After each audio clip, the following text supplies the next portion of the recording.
Hey everyone, welcome back to Weather on the Go on this beautiful Friday, July the 12th. And I do apologize again, I am still battling an illness right now. But in today's weather forecast, we're going to be talking about spotty thunderstorms going through today, followed by the chance for severe weather on the northern periphery of a major heat wave. As we go into this weekend and next week, we'll be diving into everything that you need to know in today's weather forecast. So, looking here at the storm reports from yesterday, thankfully, no tornadoes, but we did see a lot of wind and hail reports all scattered across the United States yesterday afternoon and evening. And today, we do have a level 1 out of 5 marginal risk of severe weather across parts of the Great Plains, especially here in the Dakotas, into Nebraska and northeast Kansas, another marginal risk here in the mid-Mississippi Valley. This is mainly for damaging winds and hail. The tornado threat is very low today. And looking at the afternoon depiction of the radar shows not much happening here this afternoon. There's a cap on the atmosphere. We break that cap as we go deeper into the evening hours as our temperatures start to cool aloft and at the surface. And you can see we start to see more scattered thunderstorms developing across the western Dakotas, eastern Montana this evening. Notice the coverage is pretty spotty out there, and that'll continue as we go into after midnight or early Saturday morning.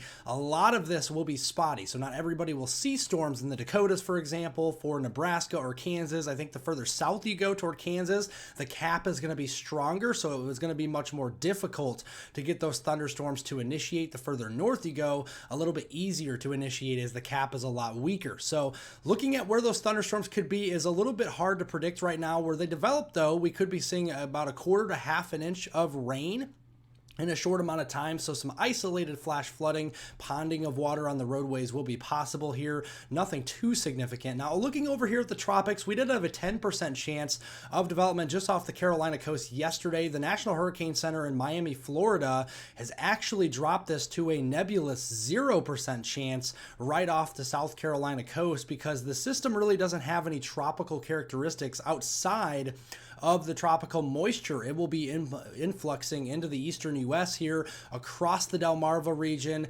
into the Carolinas, especially near the coast. Those precipitable water values today and until your Saturday, July 13th, will be approaching 2.5 to even 3 inches, and this could bring us some flash flooding. So there is a flood watch here from portions of Boston all the way back through New York City and all the way down toward the northern part of Myrtle Beach, South Carolina, as we go through the next 12 to 24 hours. So you can see pretty spotty in nature as we go through the day today, and as we go into tonight, a lot of the heaviest rains really right near the coastline, and that continues into the day on Saturday. I think it's more up here into the New England coast and the mid-Atlantic coast that we see more of the heaviest rains going into Saturday, a little bit lighter and offshore the further south you go there toward the Carolinas. In general, you could be seeing an inch or two of rain, especially the closer to the coastline you get there. So from Boston to New York City, you could expect around an inch of rain, inch and a half there possibly, down into portions of Maryland, Delaware, and New Jersey, into eastern Virginia here, into eastern North Carolina and parts of South Carolina.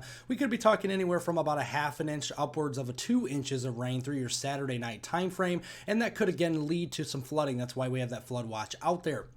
Shifting gears further west, we turn our attention out to the heat headlines across the western U.S. In the purples, those are excessive heat warnings. Look how widespread they are across Nevada, California there, Arizona, and portions of the Pacific Northwest. And into the orange, those are heat advisories as we are gearing up and continuing to see more heat expanding across that region. There's that strong ridge of high pressure now entering into the western Four Corners region of Utah and Arizona as we go into this afternoon. Here are your high temperatures, and look at the Great Plains starting to warm up into the 90s this afternoon. More record-breaking temperatures here across the desert Southwest likely this afternoon. And when you look at the moisture levels in the atmosphere, the second you walk outside, you're going to have air you can wear. You can feel it out there. You start to sweat easily. Here are those heat index values into the triple digits, 100 to 105 range from Kansas, Missouri, southward all the way through the Red River Valley there in the lower Mississippi Valley. Even the triple digit heat index is all the way up to North Dakota this afternoon. And that ridge is going to flex its muscles this weekend on Saturday into Sunday. It's going nowhere, maybe just shifting a little bit further off to the east towards the Four Corners region and the Great Plains. And that means this weekend it'll be heating up across a large chunk of the United United States, look at your high temperatures on Saturday, 100s here for portions of South Dakota, Nebraska, getting into Kansas there and parts of Texas and Oklahoma. Heat index values north of 100 degrees, as far north as the Minnesota and the eastern Dakotas as we go into Saturday afternoon. Sunday, pretty much the same. We have more triple-digit heat temperatures there in the middle of the country and more triple-digit heat index values as we go into Sunday afternoon, pressing 105, 110, for example, in the Omaha region, 109 there on Sunday afternoon. So make sure to stay hydrated, stay hydrated, stay hydrated, folks. That is the key this weekend. And if you venture outdoors for your job or anything like that, make sure to find air-conditioned areas as well. Now, we are going to see some relief from storms this weekend. Very fast flow in the jet stream on the northern periphery of these really strong ridges we see in the summertime. And you can see that this weekend. The flow gets even stronger across the upper Midwest early next week, especially Monday into Tuesday. And what this strong jet stream is displacing is the really hot and humid air from the southwest to the cooler, more stable air to the north and east of this jet as we go into early next week. And the airflow around this high pressure system will be clockwise. Every high pressure system has air flowing around it clockwise, and you can see we're going to be building up that storm energy. So as we go up into the upper Midwest here, into the lower Midwest, Ohio Valley on Saturday, a lot of instability building. Storm Prediction Center, rightfully so, has a broad brushed marginal risk in the green, but also a yellow area of a level 2 out of 5, slight risk for parts of northeastern Montana into parts of the Dakotas here into Minnesota and Wisconsin. And then you can see those storms will be firing up, and these will be overnight complexes most of the time here. Later in the day and then overnight, you can see those complexes revolving around the northern and northeastern periphery of that ridge. That'll happen Saturday into Saturday night. More instability, very high instability values on Sunday. That storm energy, broad brush marginal risk. I think this a slight risk will start to expand a little bit as we get closer to this event. Very low confidence right now where storms will exactly fire for Sunday, but you can see most of the day dry, and then overnight a couple storm complexes. Looks like this model has a lot of the lift and the forcing mechanism for storms to ignite across the Dakotas a little bit further north there on Sunday night. And then a lot of instability on Monday as well as we get into early next week. And you can see the Storm Prediction Center already confident here 4 days out in producing a slight risk of severe weather for parts of Minnesota, Wisconsin, Iowa, northern Illinois, Indiana, and southwestern lower Michigan there on Monday. More of those storm complexes mainly later in the day and at night. And one or two of these could be interesting. We could be seeing some severe wind gusts over 75 mile per hour potentially if one of these could get really well organized on any one of these days, Saturday, Sunday, or Monday. So that is something to watch. If they do, it may be classified as a derecho. We'll just have to wait and see how far those track and how strong they do get. But overall, heavy rainfall swath in the active weather we'll be up here in the upper Midwest into portions of the eastern Dakotas, Minnesota, Wisconsin, all the way through the northern part of the Ohio Valley, the Great Lakes,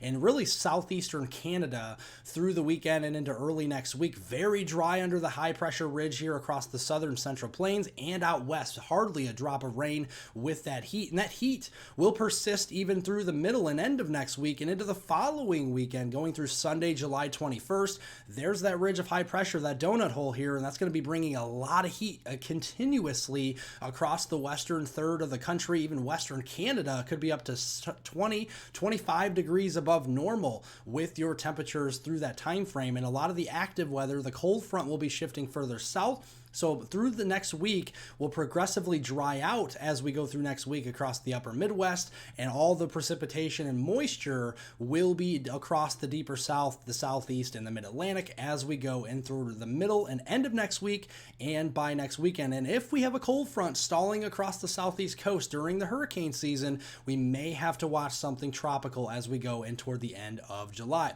So a forecast breakdown for today, you can see spotty thunderstorms through late tonight, mainly across the northern tier of the United States. A major heat wave will build this weekend for many people across the United States, so make sure to stay hydrated. If you do venture outdoors for your job or anything like that, make sure that you do stay in an air-conditioned area for a long period of time to get some relief from the heat.